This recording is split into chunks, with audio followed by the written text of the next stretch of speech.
나는 어린 나이에 임신했어. 엄마는 겁을 먹어 도움이 안 됐어. 난 도망쳐야만 했어. 그녀는 누구의 아이를 낳은 것일까요? 그리고 어떤 삶을 살았을까요? 안녕하세요. 주인장 민지입니다. 구독과 좋아요를 눌러주세요. 큰 축복이 있으실 거예요. 그럼 바로 시작하겠습니다. 저는 올해 76, 이름은 한지숙입니다. 서울 노원구 아파트에서 아들 내외와 살고 있습니다. 저는 1949년에 태어났습니다. 한국 전쟁이 일어나기 바로 전해에 태어나서 어린 시절 내내 가난과 혼란 속에서 자랐습니다. 제가 자란 곳은 충청북도 깊은 산골 마을이었습니다. 지금처럼 도로가 잘 뚫려 있지도 않았고 전기도 제대로 들어오지 않는 그런 곳이었죠.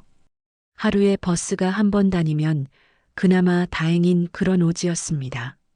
아버지는 남의 밭을 빌려 농사를 짓거나 막노동을 해서 그날그날을 버텨나갔습니다.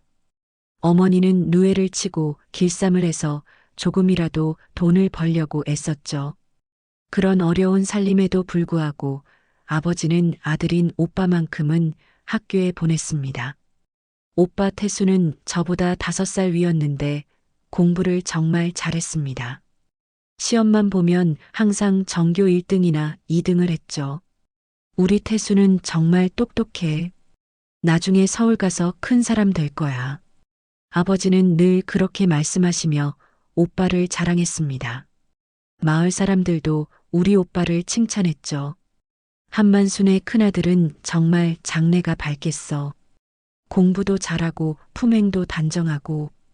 하지만 저에 대한 대우는 전혀 달랐습니다. 저도 공부를 꽤 잘했는데 아무도 관심을 가져주지 않았습니다. 계집애가 공부해서 뭐해? 시집이나 잘 가면 되는 거지. 아버지는 늘 그렇게 말씀하셨습니다. 그 시절에는 여자아이들이 중학교도 제대로 다니기 어려웠으니까요. 어머니는 저를 안쓰러워하셨지만 아버지 앞에서는 아무 말씀도 하지 못하셨습니다. 그 시절 여자들은 남편의 말에 절대 거역할 수 없었거든요. 지수가 엄마도 어쩔 수 없단다. 참고 견뎌라. 어머니는 몰래 제게 그렇게 말씀하시곤 했습니다. 저는 그런 현실이 서러웠지만 어쩔 수 없다고 생각했습니다. 그 시대에 태어난 여자의 운명이라고 체념했죠. 하지만 정말 끔찍한 일은 따로 있었습니다. 제가 14살이 되던 해부터 벌어진 일이었습니다. 1963년 그해 겨울은 유난히 추웠습니다. 연탄도 제대로 떼지 못해서 집안이 늘 춥고 어두웠죠. 저녁이면 호롱불 하나에 의지해서 지냈습니다. 아버지는 여전히 오빠만 아꼈습니다. 쌀이 떨어져 보리죽을 끓여도 오빠에게는 계란을 삶아서 함께 주셨죠. 태수야, 많이 먹어라. 공부하느라 힘들지? 그러면서 저에게는 말씀하셨습니다. 지숙이는 반찬 없이 죽만 먹어도 되겠지? 여자애들은 원래 적게 먹는 거야. 저는 배가 고팠지만 참았습니다. 어머니가 몰래 저에게 김치라도 한 조각 더 주시면 그것만으로도 감사했죠. 오빠 태수는 정말 공부를 열심히 했습니다.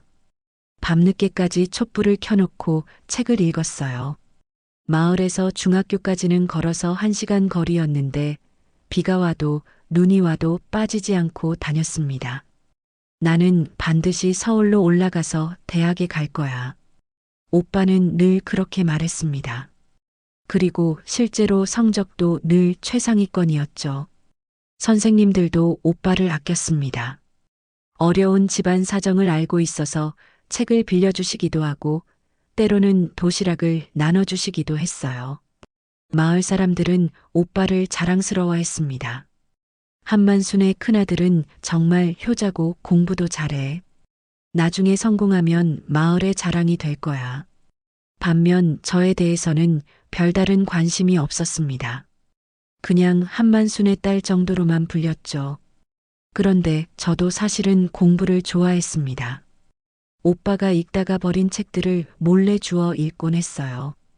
국어와 수학을 특히 좋아했는데 오빠가 푸는 문제들을 보고 따라서 풀어보기도 했습니다. 어느 날 오빠가 수학 문제로 고민하고 있을 때였습니다. 저는 옆에서 보다가 답을 알 것 같아서 조심스럽게 말했습니다. 오빠, 이 문제 이렇게 풀면 되는 것 아냐? 오빠가 제 말을 듣고 문제를 다시 풀어보더니 정답이 나왔습니다. 지숙이가 어떻게 이걸 알았지? 그 순간 저는 기뻤습니다. 제가 공부를 잘할 수 있다는 것을 증명한 것 같았거든요. 하지만 기쁨도 잠깐이었습니다.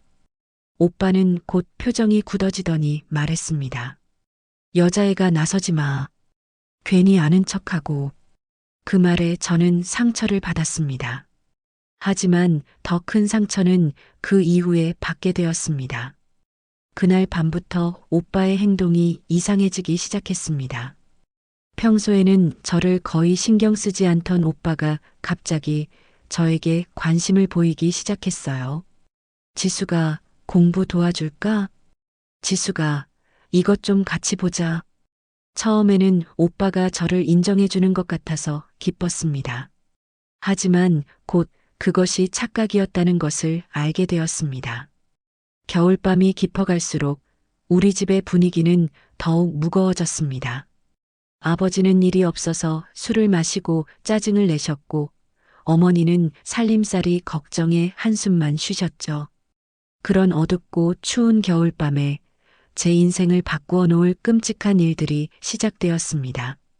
저는 건너방에서 잠들어 있었는데 갑자기 누군가가 문을 여는 소리에 잠이 깼습니다. 지수가 자니? 오빠 태수의 목소리였습니다. 저는 눈을 뜨고 물었습니다. 오빠, 왜? 지금 몇 시인데? 그냥 공부하다가 답답해서 동생이랑 좀 얘기하고 싶어. 오빠는 제 옆에 앉았습니다. 어둠 속에서도 오빠의 호흡 소리가 평소와 다르다는 것을 느낄 수 있었어요. 오빠 무슨 일 있어? 별일 없어. 그냥 지수가 너 공부 정말 하고 싶어? 갑작스러운 질문에 저는 대답했습니다. 응, 하고 싶어. 오빠처럼 잘하고 싶어. 그럼 오빠가 가르쳐 줄까? 저는 기뻤습니다. 평소에 저를 무시하던 오빠가 공부를 가르쳐 주겠다고 하니까요. 하지만 그것은 함정이었습니다.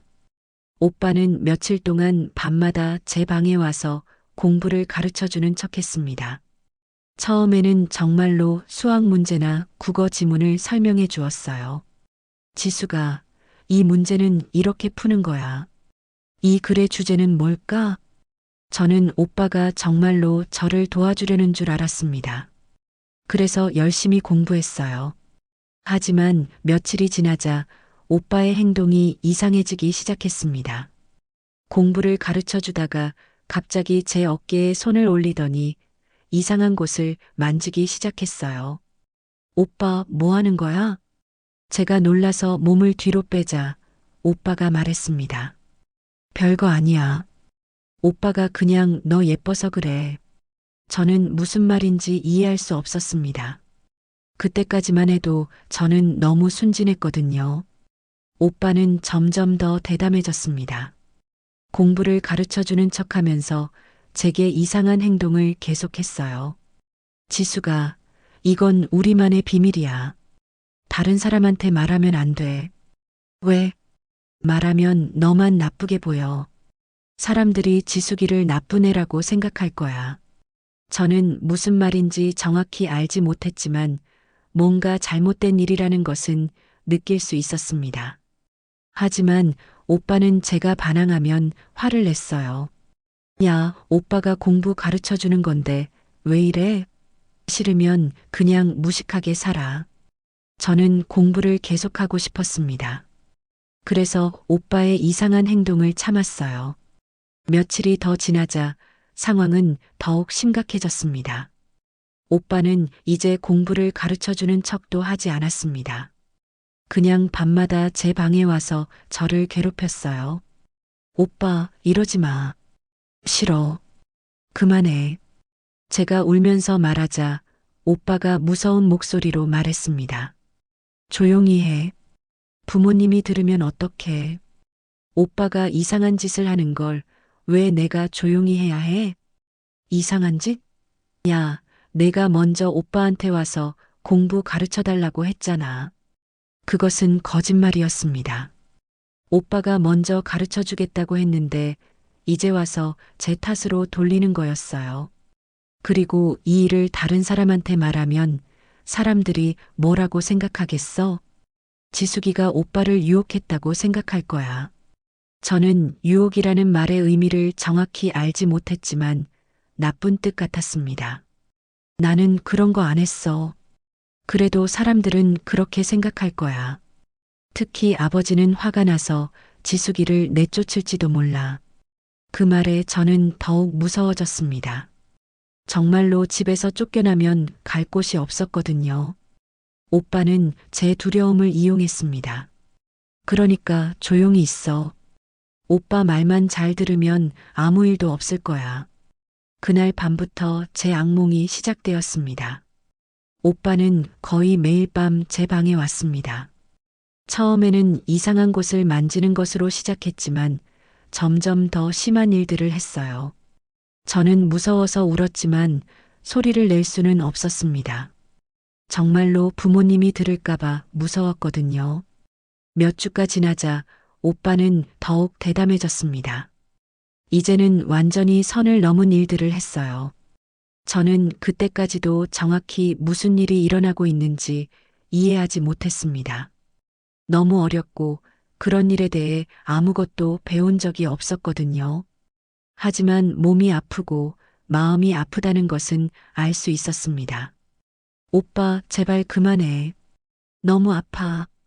하지만 오빠는 들은 척도 하지 않았습니다. 참아. 금방 끝나. 그리고 끝나고 나면 늘 같은 말을 했어요. 이건 우리만의 비밀이야. 절대 다른 사람한테 말하면 안 돼. 저는 매일 밤이 무서웠습니다. 잠들기가 두려웠어요. 오빠가 또 올까 봐서요.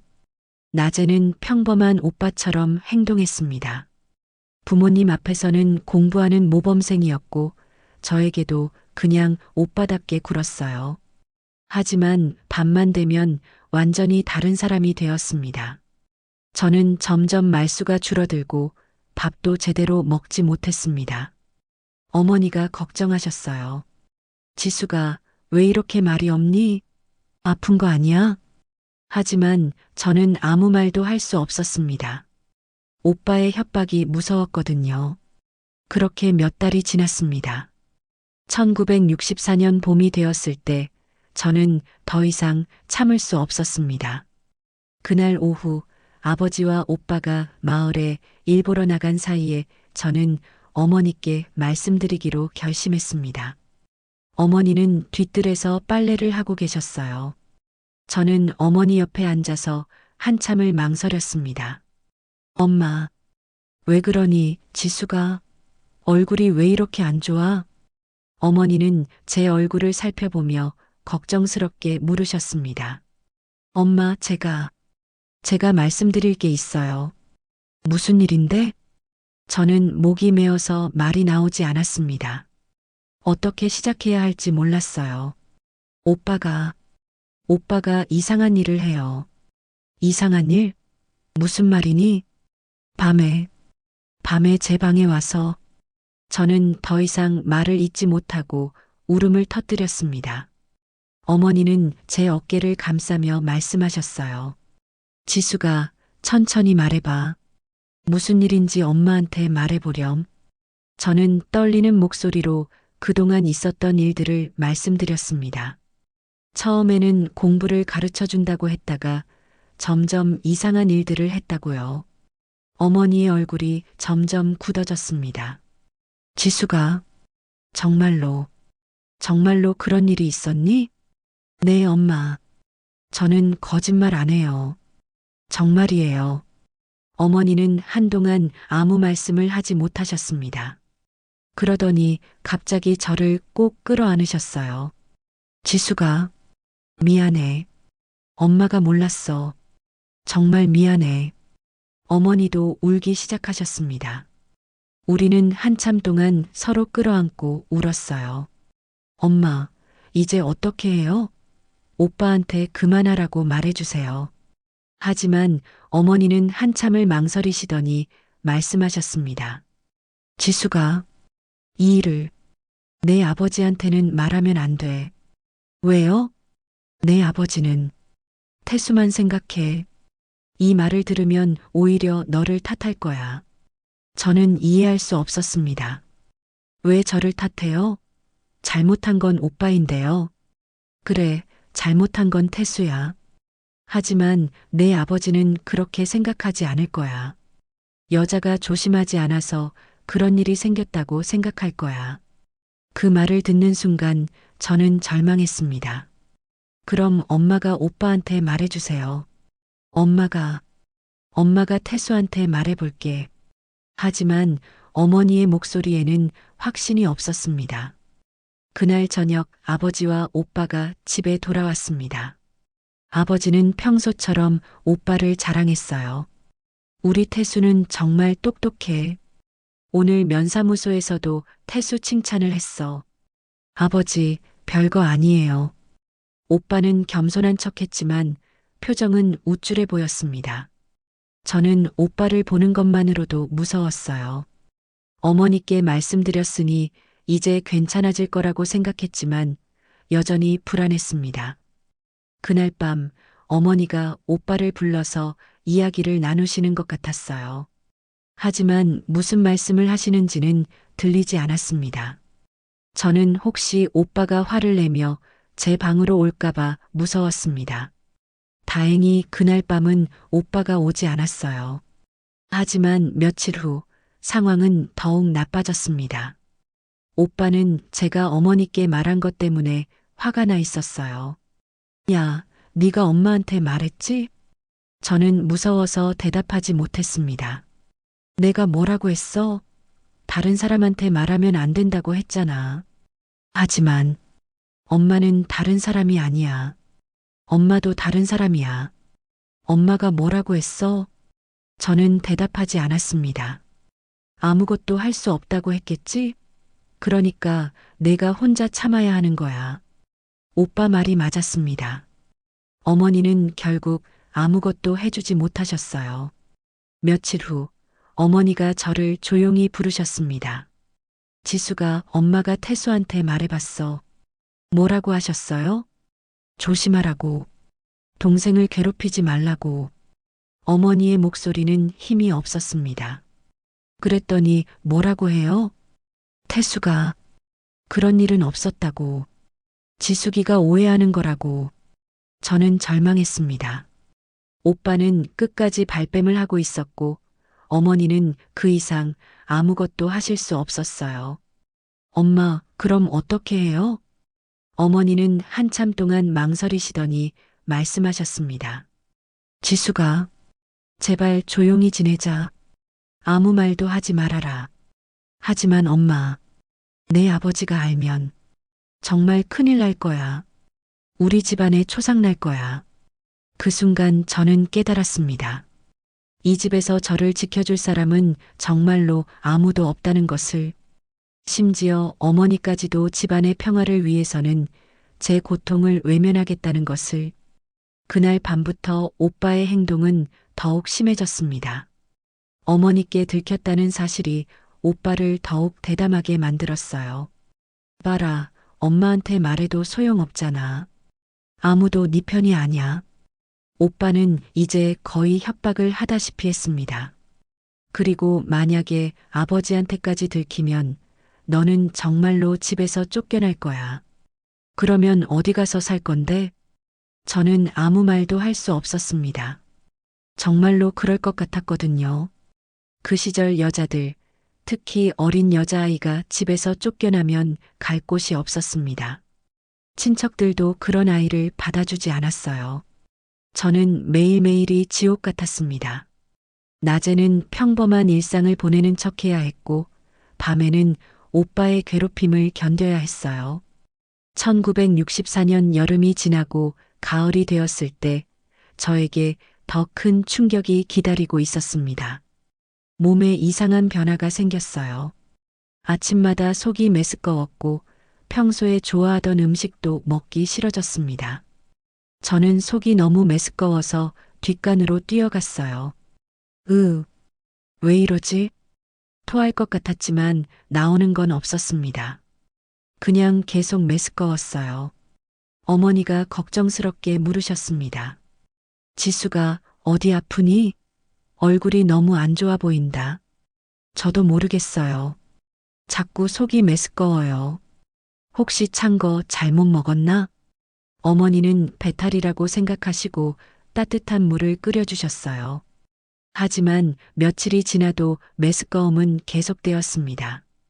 오히려 더 심해졌어요. 그리고 3달 정도 지났을 때 저는 더 이상한 것을 발견했습니다. 제 배가 조금씩 불러오고 있었어요. 처음에는 살이 찐 건가 싶었지만 다른 부위는 그대로인데 배만 나오고 있었습니다.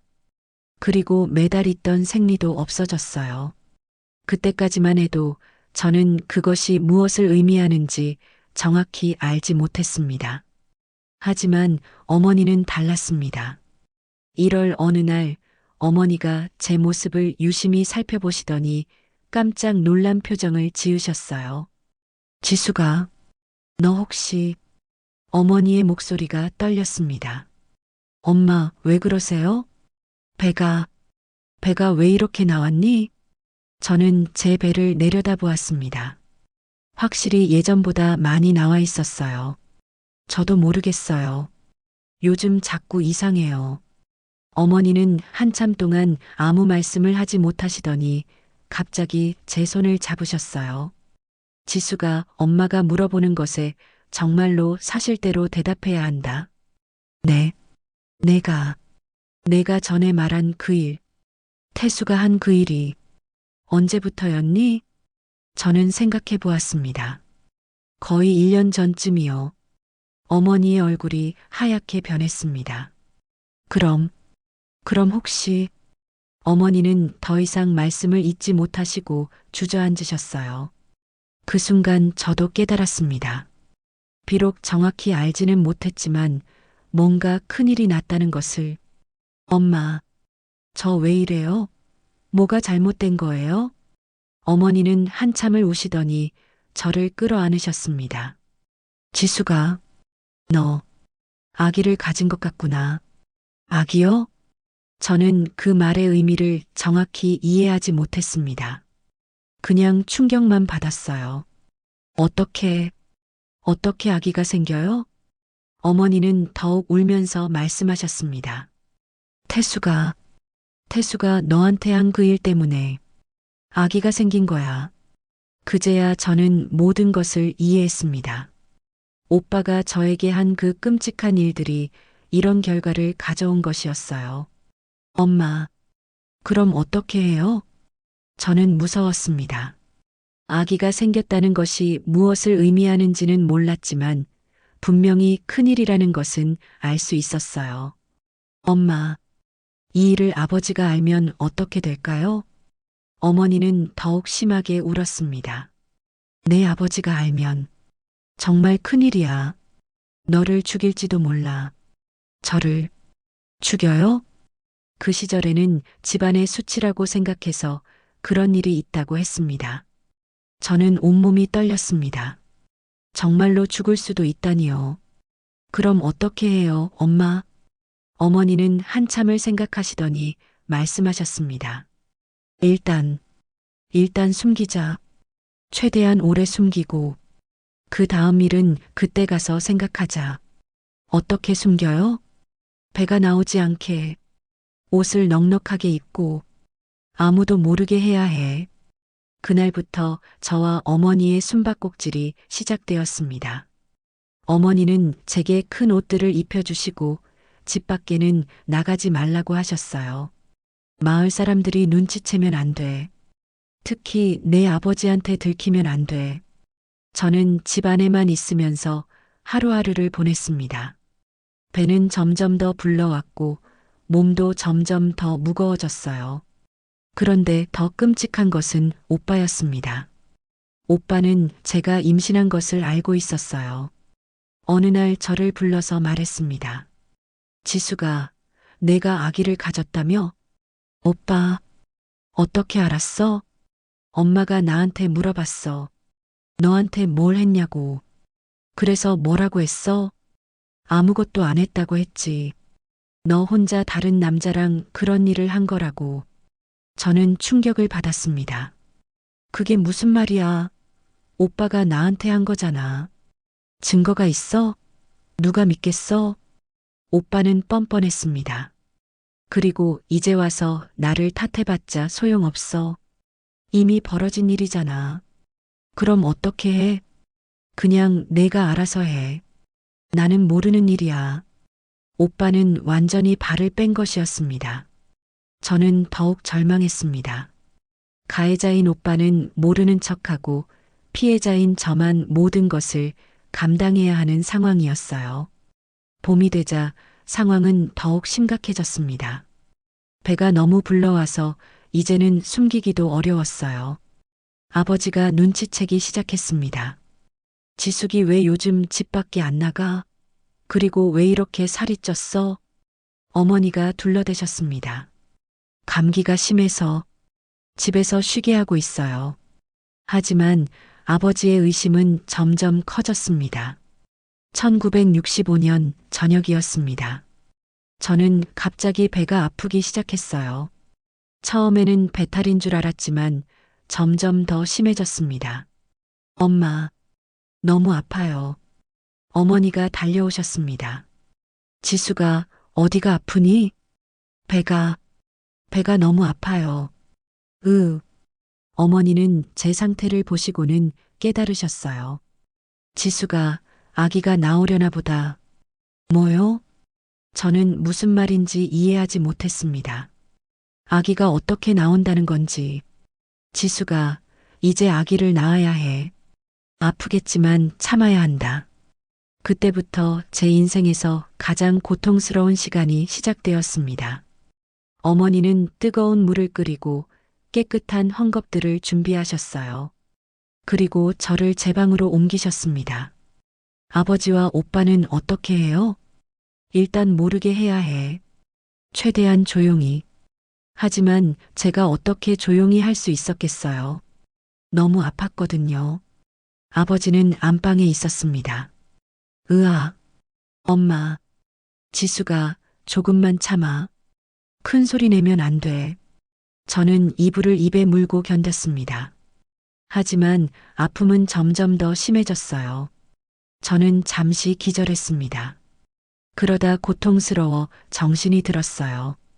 저는 죽을 힘을 다해 소리를 참았어요. 하지만 어린 나이에 그 고통을 참는 것은 매우 힘든 일이었습니다. 참기 힘든 순간에 비명이 터져 나왔습니다. 그때 옆방에서 아버지가 소리를 질렀습니다. 뭐야? 어머니는 기겁을 하셨습니다. 다행히 아버지는 술을 많이 드셔서 잠꼬대처럼 반응하셨습니다. 몇 시간이 지나자 드디어 아기가 나왔습니다. 으앙! 작은 아기의 울음소리가 들렸어요. 저는 너무 지쳐서 의식을 잃을 뻔했습니다. 어머니가 아기를 받아 안으시며 말씀하셨어요. 아들이구나. 건강한 아들. 저는 그제야 안도했습니다. 무사히 끝났다고 생각했어요. 하지만 진짜 고통은 그때부터 시작이었습니다. 아침이 되자 아버지가 아기 울음소리를 들었어요. 이게 무슨 소리야? 어디서 애가 울어? 집에 애가 있어? 어머니와 저는 아무 말도 할 수 없었습니다. 아버지가 제 방문을 열고 들어오셨어요. 그리고 저와 아기를 보시고는 얼굴이 하얗게 변했습니다. 이게 뭐야? 여보, 지숙이가 아기를 낳았어요. 뭐라고? 그게 무슨 소리야? 아버지의 목소리가 점점 커졌습니다. 이게 대체 무슨 일이야? 15살짜리가 어떻게 아기를. 저는 무서워서 떨고 있었어요. 누구야? 누구 자식이야? 아버지가 소리치자 오빠도 방으로 들어왔습니다. 아버지, 무슨 일이에요? 지숙이가 아기를 낳았어. 오빠는 놀란 척했지만 저는 오빠의 진짜 표정을 알 수 있었어요. 전혀 놀라지 않은 표정이었습니다. 뭐요? 지숙이가? 누구 자식이냐고. 누구랑 그런 일을 했어. 아버지가 저에게 소리쳤습니다. 저는 오빠를 바라보았어요. 이제라도 진실을 말해주기를 바라면서요. 그러자 아빠가 오빠를 바라봤습니다. 오빠는 당황했어요. 하지만 시치미를 뚝 뗐습니다. 저도 모르겠어요. 지숙이가 누구랑 만났는지. 지수가, 대답해. 누구 자식이야? 저는 아무 말도 할 수 없었습니다. 진실을 말하면 오빠가 제게 했던 협박이 현실이 될 것 같았어요. 말 안 해? 수치스러운 년. 아버지가 분노에 차서 저를 때리려고 하셨어요. 어머니가 막아섰습니다. 여보, 지숙이는 아직 몸이 안 좋아요. 조금 진정하세요. 진정하라고? 15살 딸이 애를 낳았는데 그때부터 우리 집은 지옥이 되었습니다. 아버지는 매일 저를 다그쳤어요. 누구 자식인지 말하라고, 누구와 그런 일을 했는지 말하라고요. 하지만 저는 끝까지 말하지 않았습니다. 아니, 말할 수 없었어요. 며칠 후 마을에 소문이 퍼지기 시작했습니다. 한만순의 딸이 아기를 낳았다더라. 15살에? 누구 자식인지는 모르겠어. 마을 사람들은 추측하기 시작했어요. 마을의 젊은 총각들 중에 누가 있을까? 아마 김철원의 아들 아닐까? 아니면 박창섭 아닐까? 아무 근거도 없이 추측만으로 무고한 젊은이들이 손가락질을 받기 시작했습니다. 특히 약간 덜 떨어진 김칠복이라는 청년이 가장 많은 의심을 받았어요. 그는 저와 같은 마을에 살았고 나이도 18살로 저랑 비슷했거든요. 김칠복이가 한지숙이랑 뭔가 있었을 거야. 그래서 그런 일이 생긴 거지. 김칠복은 억울했을 거예요. 저와는 말 한 번 제대로 해본 적도 없었는데 말이에요. 김칠복의 부모님이 우리 집에 찾아왔습니다. 한씨, 이게 무슨 일입니까? 우리 아들이 그런 일을 했다고 소문이 나는데? 아버지도 당황하셨어요. 저희도 지숙이년이 아무 말을 안 해서 알 수가 없어요. 누구랑 붙어 먹었는지. 그럼 확실하지도 않은 일로 우리 아들이 누명을 쓰는 건가요? 그러자 아버지가 화를 내며 물었습니다. 나도 피해자야. 이거 왜 이래? 결국 큰 다툼이 일어났습니다. 마을이 시끄러워졌어요. 저는 그 모든 것이 저 때문이라는 죄책감에 시달렸습니다. 무고한 사람이 피해를 보는 것을 보면서 너무 괴로웠어요. 하지만 그렇다고 진실을 말할 수는 없었습니다. 오빠를 고발하면 우리 가족이 모두 망가질 것 같았거든요. 아버지는 저를 더욱 미워했습니다. 네가 입을 열지 않아서 마을이 이 모양이야. 이 집안의 수치. 빠? 아버지가 저를 발로 찼습니다. 조그맣던 저는 벽에 부딪혀 쓰러졌어요. 아버지는 저를 방에 가뒀습니다. 밖에 나갈 수도 없었고 누구와도 만날 수 없었습니다. 아기는 건강하게 자랐지만 저는 점점 더 우울해졌어요. 이 아이는 앞으로 어떻게 키워야 하지? 아버지 없는 아이라고 손가락질 받으며 살아야 하나? 그런 생각들이 머릿속을 계속 맴돌았습니다. 더욱 힘들었던 것은 마을 사람들의 시선이었어요. 가끔 밖에 나가면 사람들이 수군거렸습니다. 저게 한만순의 딸이야. 어린 것이 벌써부터 까져가지고 부모가 제대로 안 가르쳤나 봐. 저는 그런 시선들이 너무 괴로워서 거의 집 밖으로 나가지 않았어요. 시골은 사건이 적어서 이 일은 굉장한 가십거리였습니다. 오빠는 여전히 모르는 척했습니다. 오히려 저를 비난하기까지 했어요. 지숙이 너 때문에 우리 집안이 창피해졌어. 마을에서 우리 가족을 어떻게 보겠어? 정말 뻔뻔했습니다. 자신이 저지른 일인데 오히려 피해자인 척하고 있었어요. 1966년이 되었습니다. 아기는 돌이 지났지만 우리 가족의 상황은 조금도 나아지지 않았어요. 아버지는 지나갈 때마다 저를 발로 걷어찼습니다.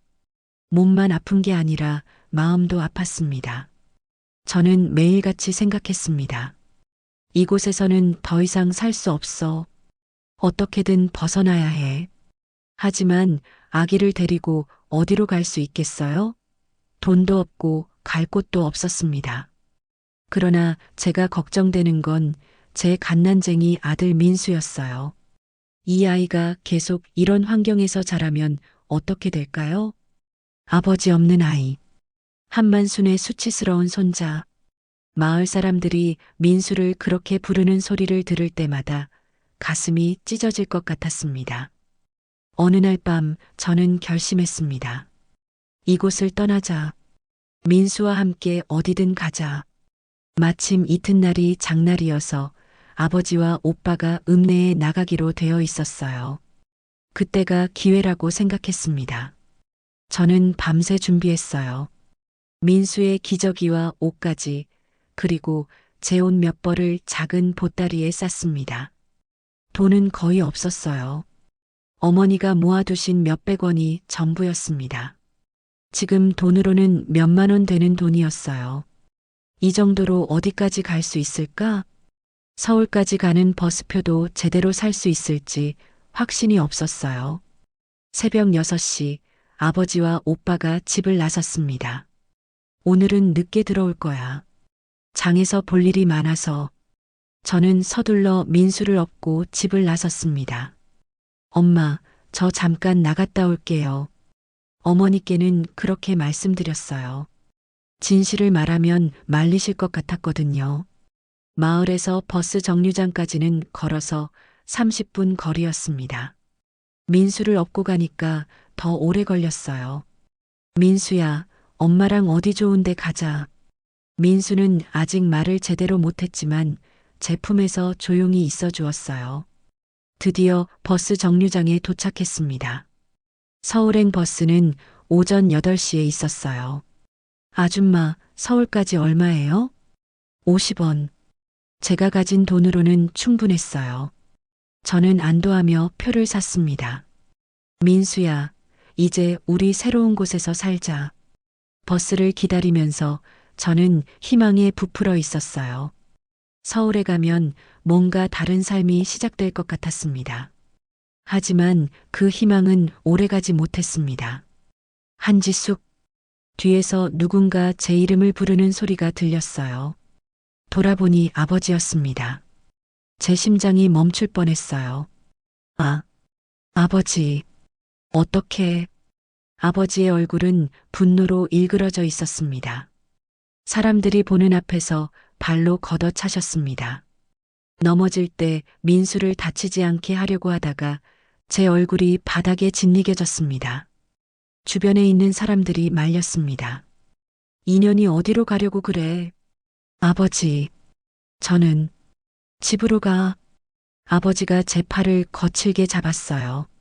저는 민수를 떨어뜨릴까봐 조심스럽게 안았습니다. 아버지, 제발. 제발은 무슨, 집안 망신도 부족해서 이제 도망까지 가려고. 저희 그냥 산책하러. 산책? 보따리까지 싸서? 아버지는 제 거짓말을 믿지 않았습니다. 어머니가 제가 이상하다며 저를 찾으라고 하셨대요. 결국 저는 아버지에게 이끌려 집으로 돌아갈 수밖에 없었어요. 집에 도착하자 아버지의 분노가 폭발했습니다. 또다시 아버지의 매질이 시작되었습니다. 아버지, 제발. 하지만 아버지는 들은 척도 하지 않았어요. 몽둥이가 제 등과 팔에 쏟아졌습니다. 저는 민수가 맞지 않게, 그리고 민수를 놓치지 않으려고 꼭 안고 있었어요. 아버지는 민수가 맞든 상관없이 무식하게 때리셨어요. 으악. 아버지. 아버지가 숨을 헐떡이며 말했습니다. 또 이런 짓 하면 너도 그 애도 끝이다. 아버지의 협박에 저는 온몸이 떨렸습니다. 정말로 죽여버릴 거야. 여보, 그만하세요. 지숙이가 잘못했지만, 어머니가 뒤늦게 말리셨지만 소용없었어요. 잘못했다고? 그러니까 맞아야지. 매질은 한참 더 계속되었습니다. 저는 온몸이 멍투성이가 되었어요. 끝나고 나서 아버지가 말씀하셨습니다. 앞으로 이 집 밖으로 절대 나가지 마. 화장실 갈 때도 허락받고 가. 그날부터 저는 완전히 감금되었습니다. 집 밖으로 나갈 수도 없었고 누구와도 만날 수 없었어요. 마치 죄수 같은 생활이었습니다. 오빠는 그런 저를 보며 비웃었어요. 봐라, 괜히 나대다가 혼만 났잖아. 이제 알겠지? 너는 절대 이 집을 벗어날 수 없어. 저는 절망했습니다. 정말로 평생 이렇게 살아야 하는 건가 싶었어요. 민수만이 제 유일한 위안이었습니다. 민수야, 엄마가 꼭 너를 좋은 곳으로 데려갈게. 하지만 어떻게 해야 할지 방법을 찾을 수 없었어요. 그렇게 몇 달이 지났습니다.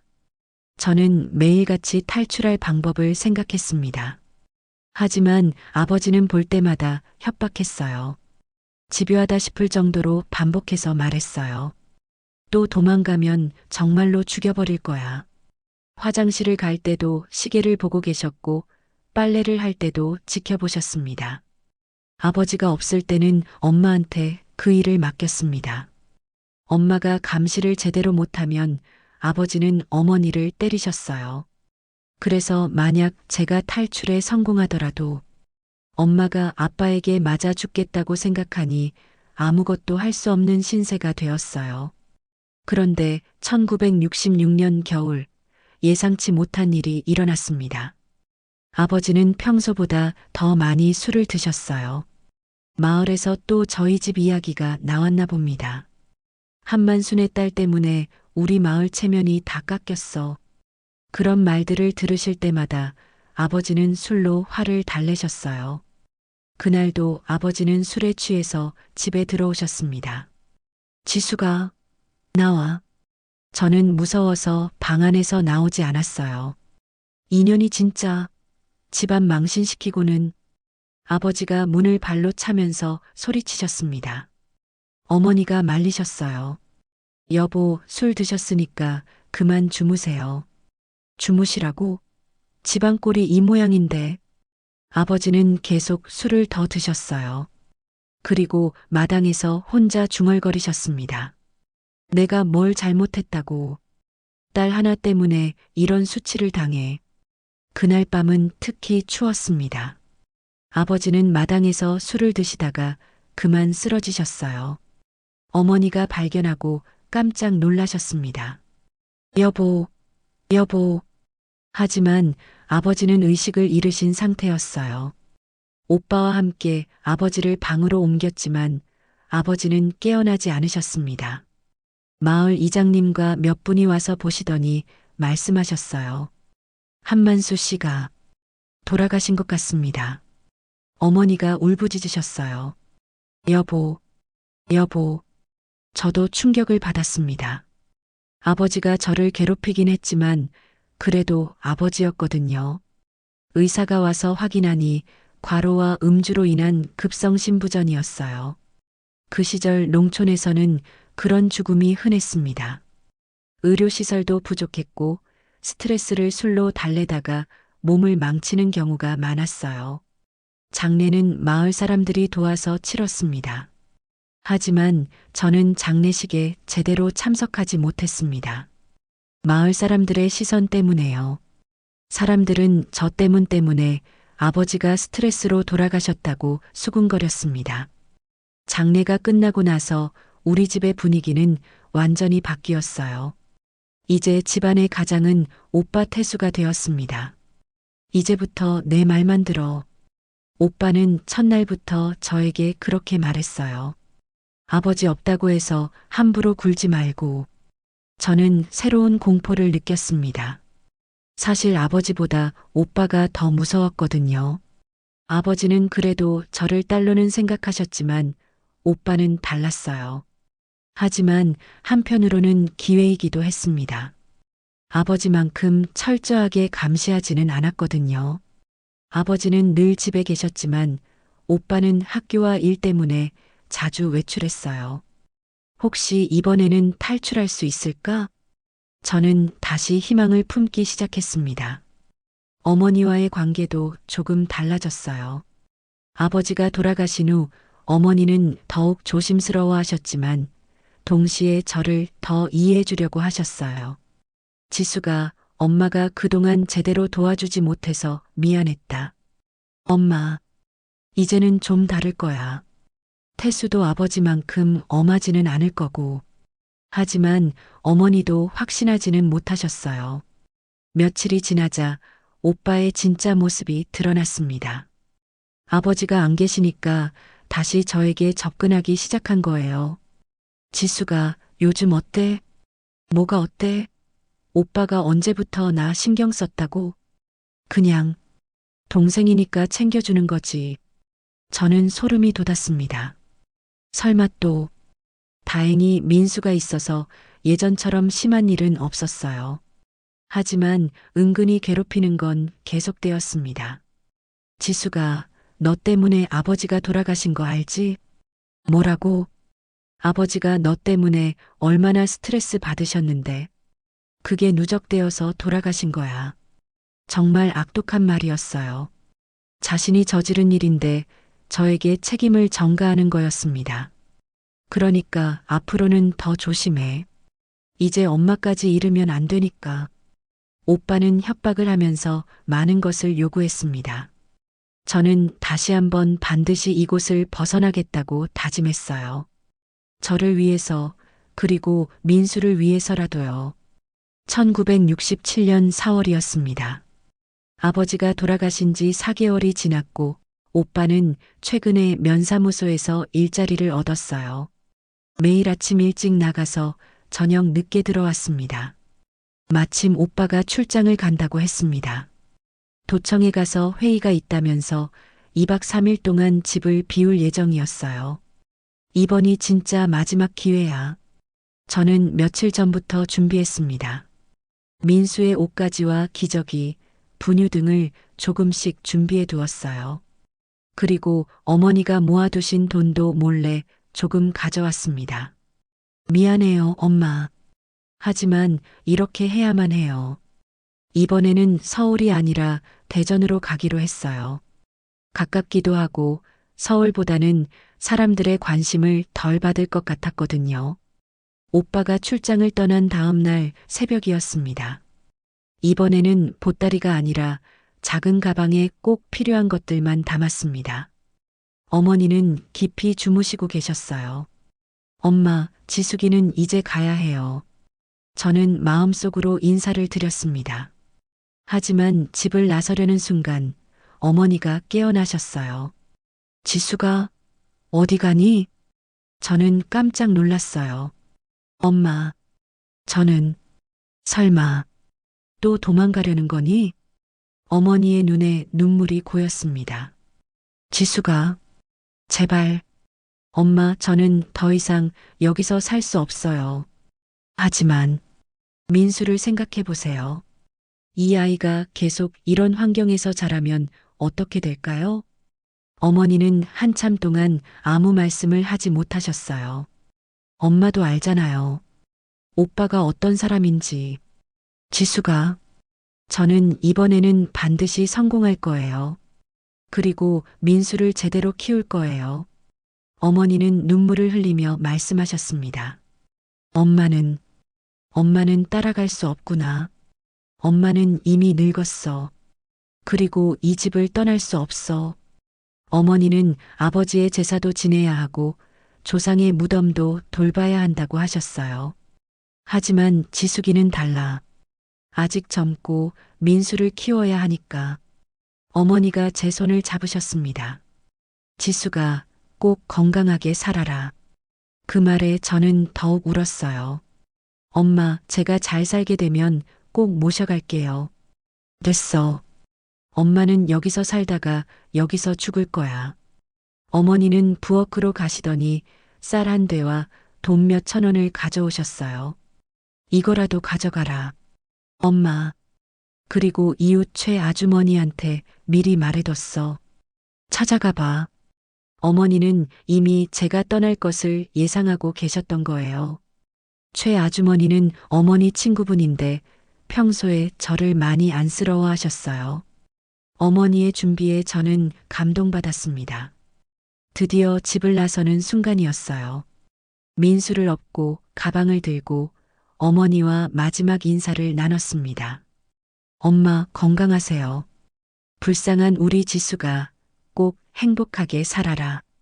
저는 뒤돌아보지 않고 걸었어요. 뒤돌아보면 다시 돌아가고 싶어질 것 같았거든요. 최 아주머니 댁에 도착했습니다. 지수가 이제 가는구나. 아주머니. 최 아주머니가 쌀 한 대와 참기름을 제 손에 쥐어주셨습니다. 얘야, 힘내서 살아. 어린 것이 참 고생이 많았다. 고맙습니다, 아주머니. 그리고 이거.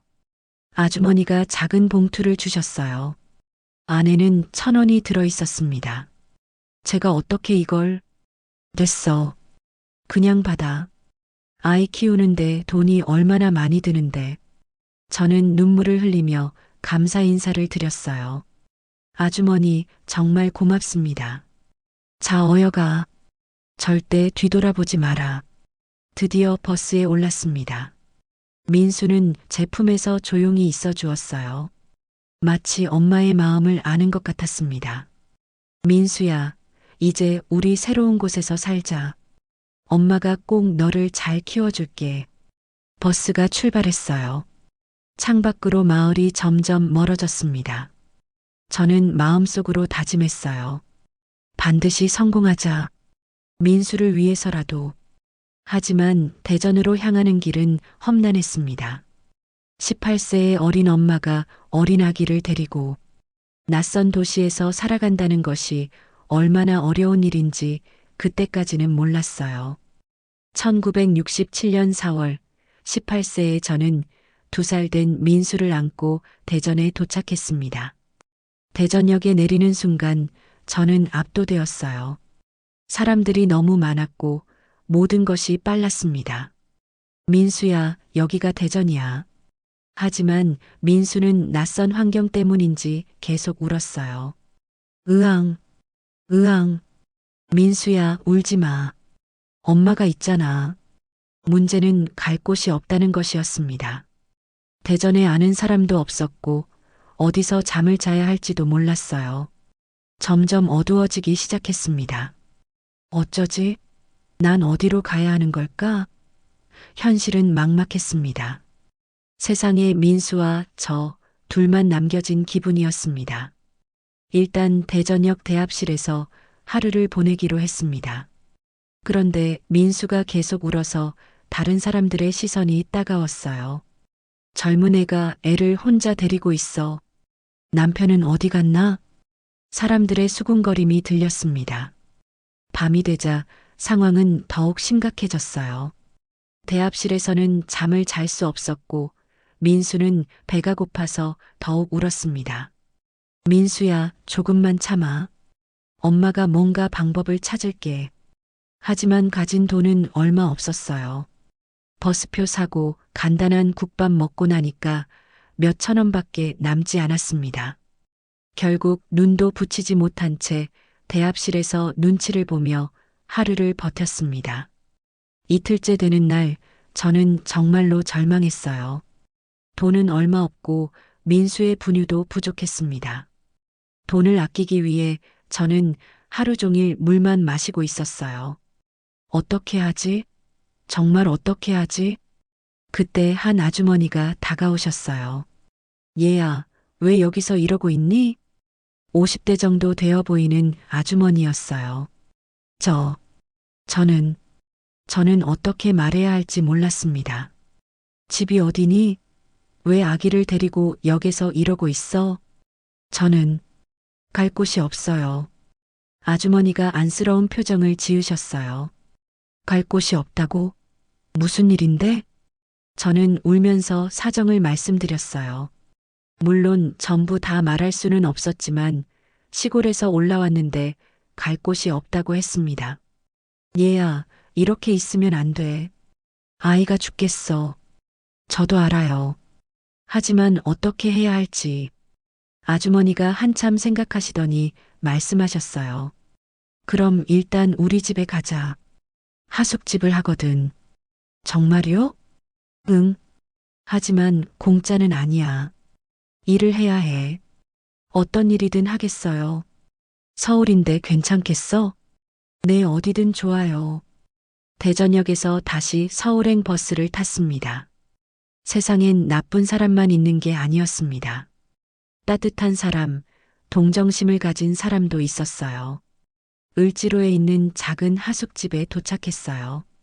방이 5개 정도 되는 그런 곳이었습니다. 여기서 부엌일을 도와주면 방 하나랑 밥은 해결해 줄게. 정말 감사합니다.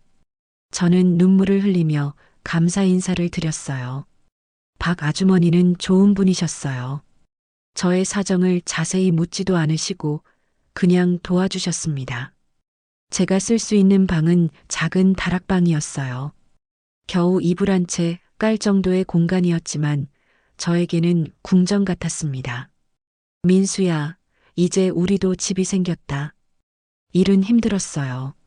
새벽 5시에 일어나서 하숙생들 아침밥을 준비하고 청소하고 빨래하고 저녁 10시까지 일했습니다. 하지만 불평하지 않았어요. 민수와 함께 잠을 잘 곳이 있고 밥을 먹을 수 있다는 것만으로도 감사했거든요. 박 아주머니도 민수를 예뻐해 주셨어요. 이 애는 정말 순하네. 엄마 일할 때도 조용히 있고 하숙생들도 민수를 귀여워했어요. 젊은 대학생들이 많았는데 가끔 과자나 우유를 사다 주기도 했습니다. 아기 엄마, 이거 민수 주세요. 고맙습니다. 그 중에서도 김영수라는 대학생이 특히 저희를 도와주었어요. 서울대학교 법학과 3학년이었는데 착한 사람이었습니다. 그 당시에는 서울대학교가 신림동이 아닌 해화동에 있었습니다. 민수 아빠는 어디 계세요? 어느 날 김영수가 조심스럽게 물었어요. 돌아가셨어요. 저는 거짓말을 했습니다.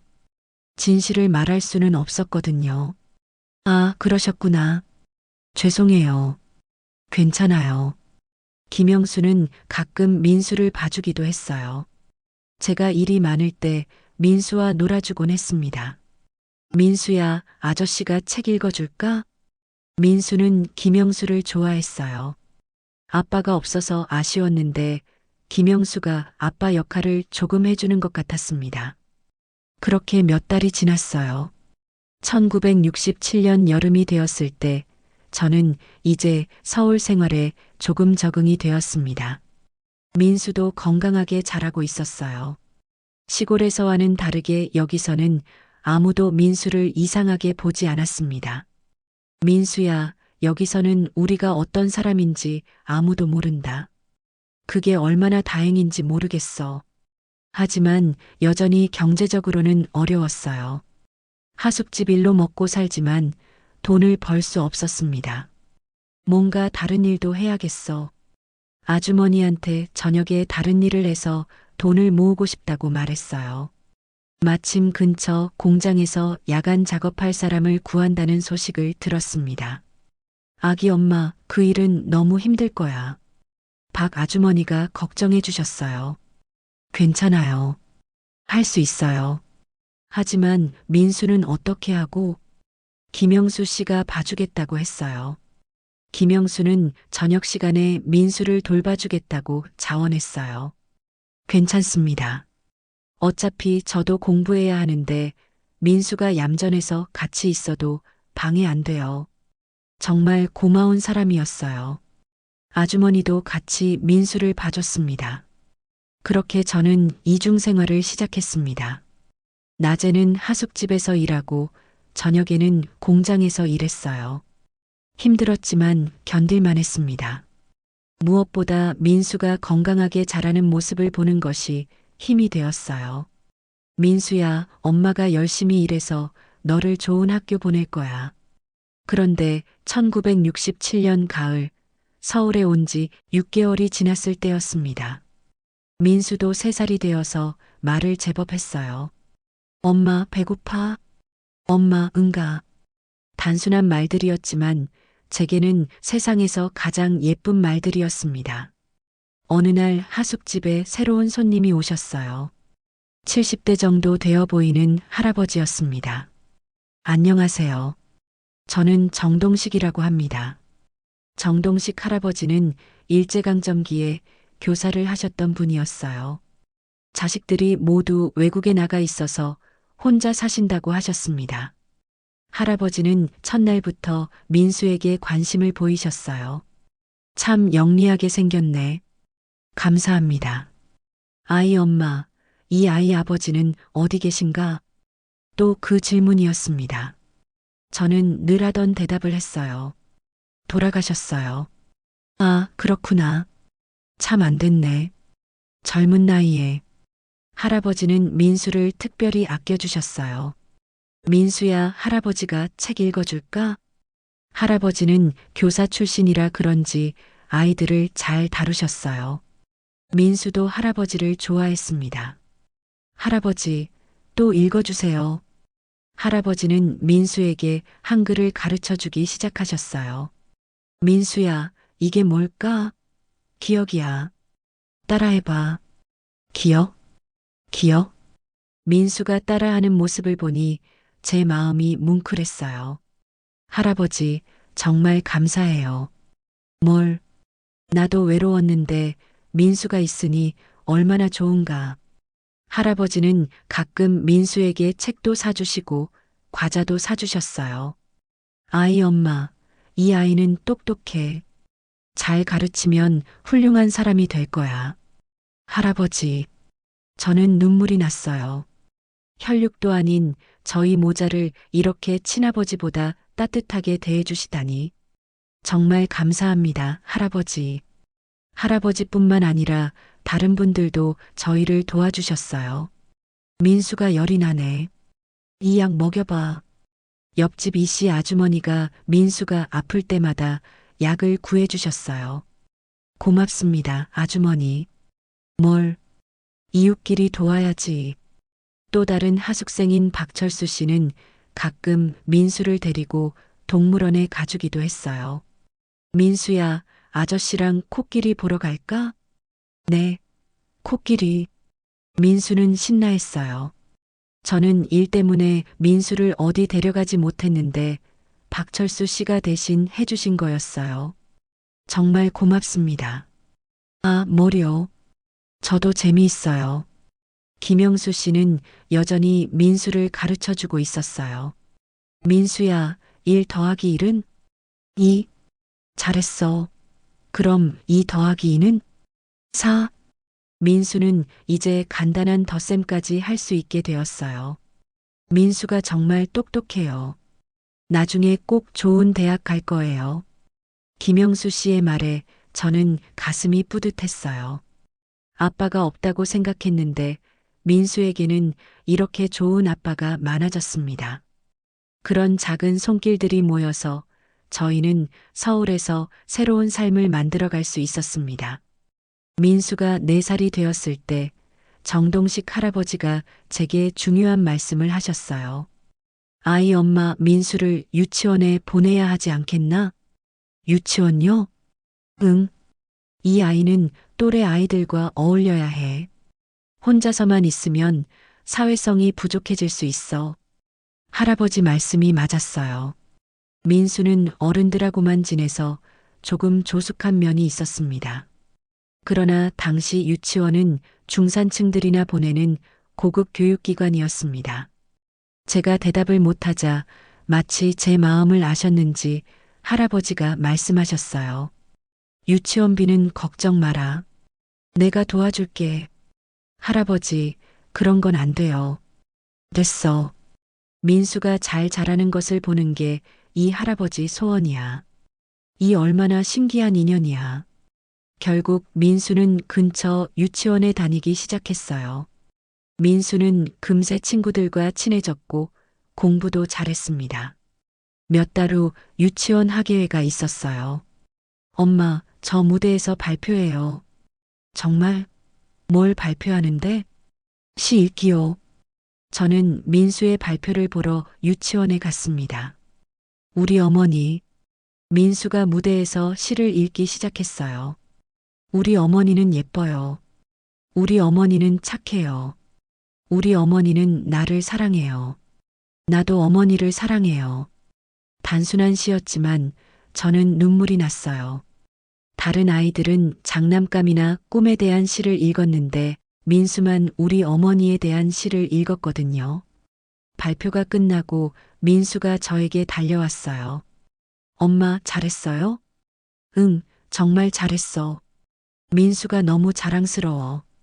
그날 밤 집에 돌아와서 민수가 물었어요. 엄마, 우리 아빠는 정말 하늘나라에 있어요? 저는 잠시 말을 잇지 못했습니다. 응. 아빠는 하늘나라에서 민수를 지켜보고 계셔. 아빠가 저를 사랑해요? 그럼. 아빠가 민수를 얼마나 사랑하는데. 그럼 왜 사진이 없어요? 사진은 집에 불이 날 때 다 타버렸어. 거짓말을 하는 제 자신이 미웠지만 어쩔 수 없었어요. 아빠가 어떤 사람이었어요? 아빠는 정말 좋은 사람이었어. 착하고 똑똑하고 민수를 닮았어. 정말이요? 정말이야. 그렇게 저는 민수에게 가상의 아버지를 만들어 주었습니다. 아빠는 회사에서 일하시다가 사고로 돌아가셨어. 하지만 하늘나라에서 계속 민수를 지켜보고 계셔. 민수는 그 이야기를 믿었어요. 아니, 믿고 싶어 했어요. 그렇게 민수는 자랐습니다. 1970년 민수가 5살이 되었을 때 또 다른 변화가 있었어요. 정동식 할아버지가 갑자기 아프셨습니다. 할아버지, 민수가 할아버지 곁에서 울고 있었어요. 민수야, 할아버지가 조금 아파. 기침을 많이 하셨어요. 폐렴이었습니다. 결국 할아버지는 병원에 입원하셨어요. 저는 매일 병원에 문병을 갔습니다. 할아버지, 괜찮으세요? 괜찮아. 하지만 민수 엄마. 네. 혹시 나한테 무슨 일이 생기면 이걸 써. 할아버지가 통장 하나를 주셨어요. 할아버지, 이게 뭐예요? 내가 평생 모은 돈이야. 자식들이 다 외국에 있으니까. 민수 교육비로 써. 통장을 열어봤습니다.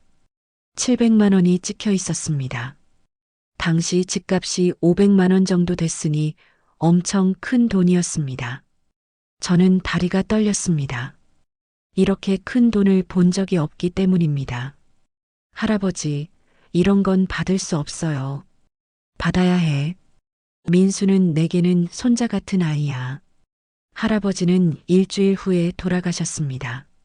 민수가 처음으로 죽음을 경험하는 순간이었어요. 엄마, 할아버지 어디 갔어요? 할아버지도 하늘나라로 가셨어. 우리 아빠처럼요? 응, 아빠처럼. 민수는 며칠 동안 울었어요. 할아버지를 정말 좋아했거든요. 장례식에서 할아버지의 아들이 외국에서 왔어요. 아버지가 민수라는 아이를 많이 아끼셨다고 하는데, 네. 저는 700만 원에 대해서 말해야 할지 말아야 할지 고민이 컸어요. 말하면 빼앗길 것 같았거든요. 한참을 고민한 끝에 말하는 게 맞다고 생각했어요. 저기, 할아버지께서 저에게 이 700만 원을 주셨어요. 민수 교육비로 쓰라고요. 네, 아버지께 들었습니다. 그리고 아버지께서 이 아이 교육을 도와달라고 유언을 남기셨어요. 할아버지는 돌아가시면서도 저와 민수를 생각해 주신 거였어요. 그때 얼마나 큰 안도감이 들었는지 몰라요. 거대한 우산 안에 들어온 기분이었습니다. 정말 감사합니다. 그렇게 저희는 또 다른 후원자를 얻었습니다. 하지만 정동식 할아버지를 잃은 상실감은 컸어요. 정말 아버지처럼 저희를 돌봐주셨거든요. 민수는 할아버지가 돌아가신 후 더 조용해졌어요. 엄마, 사람들은 왜 죽어요? 사람은 나이가 많이 들면 하늘나라로 가는 거야. 그럼 엄마도 나중에 하늘나라로 가요? 엄마는 민수가 다 클 때까지는 안 가. 정말이요? 정말이야. 그런 대화들을 나누면서 민수는 조금씩 성숙해졌어요. 2025년 현재 저는 76이 되었습니다. 아이였던 민수는 이제 60대가 되어 훌륭한 아버지가 되었어요. 민수는 정말 열심히 공부했습니다. 초등학교 때부터 줄곧 반장을 했고 성적도 항상 최상위권이었어요. 엄마, 저 서울대학교에 가고 싶어요. 서울대학교? 네. 김영수 아저씨처럼 법학과에 가서 검사가 되고 싶어요. 김영수 씨는 그동안 계속 민수에게 개인과외를 도와주고 계셨어요. 대학을 졸업한 후에도 민수를 조카처럼 아꼈습니다. 민수는 정말 똑똑해요. 서울대학교 충분히 갈 수 있어요. 그런 격려 덕분에 민수는 더욱 열심히 공부했어요. 다행히 민수는 1977년 서울대학교 법학과에 합격했습니다. 저는 눈물을 흘리며 민수를 끌어안았어요. 그때까지 제가 흘린 모든 눈물, 견뎌낸 모든 고통이 보상받는 순간이었습니다. 엄마, 제가 훌륭한 사람이 되어서 엄마 고생시킨 것 갚을게요. 민수야, 너 지금 충분히 훌륭해. 그리고 하늘나라에 계신 아빠께도 자랑스러운 아들이 될게요. 그 말을 들으니 가슴이 아팠어요. 그런 아버지가 아닌데.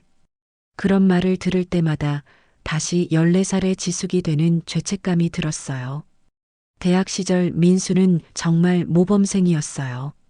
장학금도 받고 과대표도 하고 그리고 3학년 때 좋은 여자친구도 만났습니다.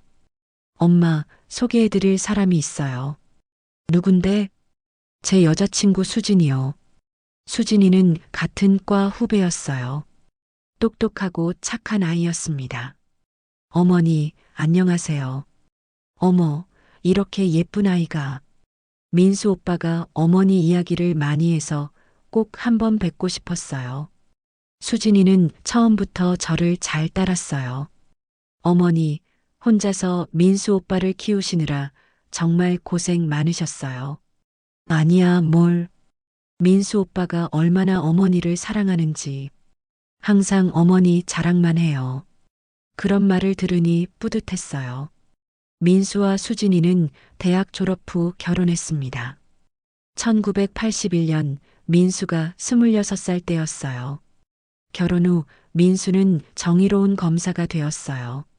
어려운 사람들을 도와주고 불의와 싸우는 그런 검사요. 1985년에는 손녀 서연이가 태어났고 1987년에는 손자 현우가 태어났습니다. 2000년대에 들어서면서 민수는 부장검사가 되었어요. 사회적으로도 인정받고 가정적으로도 행복했습니다. 하지만 2010년경 민수가 50세가 되었을 때 또다시 아버지에 대해 물었어요. 엄마, 정말 마지막으로 한 번만 물어볼게요. 뭘? 우리 아빠 정말 존재했던 사람이에요? 저는 심장이 멎을 뻔했어요. 왜 그런 말을? 엄마, 저도 이제 50살이에요. 그리고 오랫동안 수사 일을 해봤어요. 민수는 검사로 일하면서 여러 사건들을 다뤘거든요. 사람이 존재했다면 반드시 흔적이 남아요.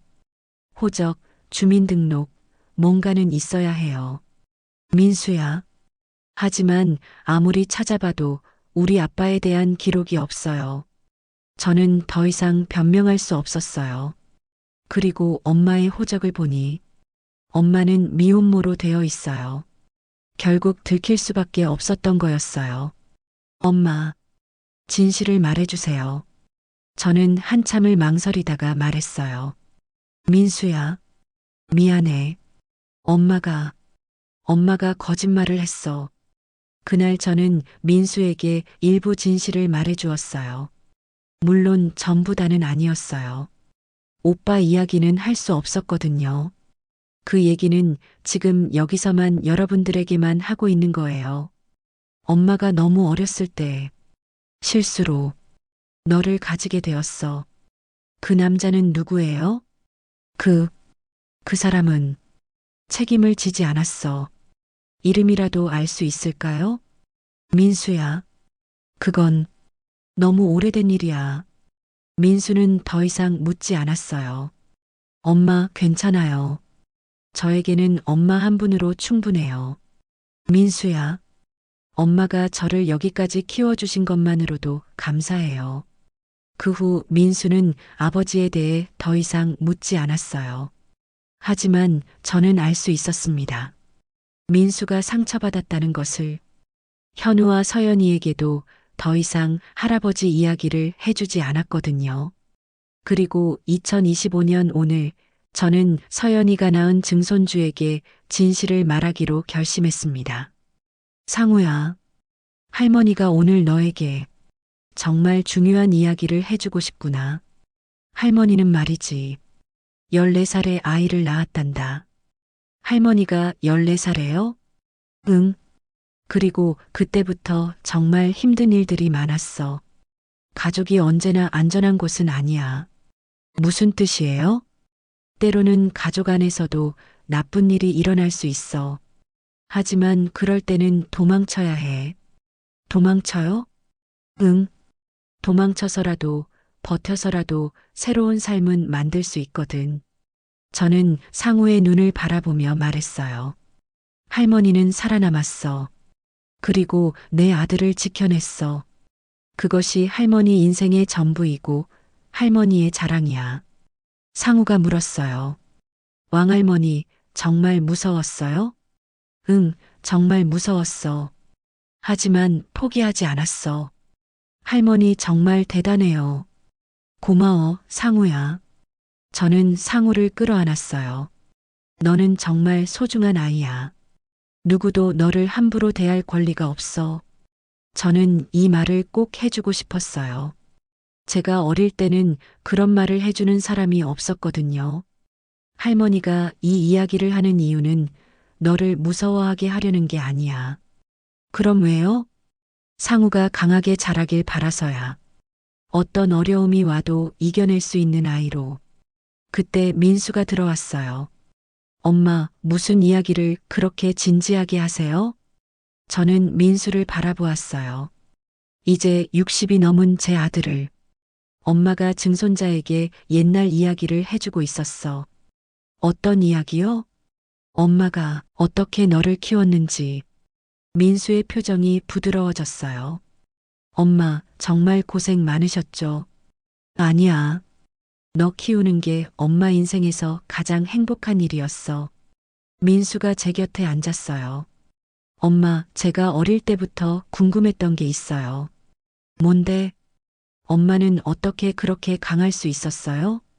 혼자서 저를 키우면서. 저는 잠시 생각했어요. 엄마에게는 너라는 이유가 있었어. 저요? 응. 너를 지켜야 한다는 목표가 있었거든. 그게 엄마를 강하게 만들었어. 민수가 고개를 끄덕였습니다. 엄마 덕분에 제가 여기까지 올 수 있었어요. 상우가 물었어요. 증조 할아버지는 정말 어떤 사람이었어요?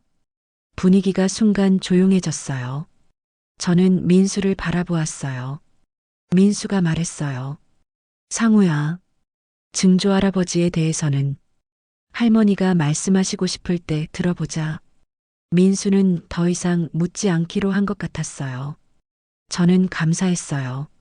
민수가 제 마음을 이해해 주는 것 같아서요.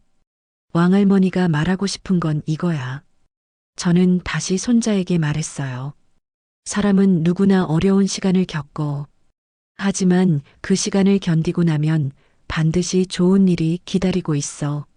정말요? 정말이야. 할머니가 증명했잖아. 왕할머니, 저도 왕할머니처럼 강한 사람이 될래요. 그래, 우리 상우. 너는 이미 충분히 강해. 그날 밤 저는 오랜만에 편안하게 잠들 수 있었어요. 제가 평생 숨겨왔던 이야기를 조금이나마 털어놓았으니까요.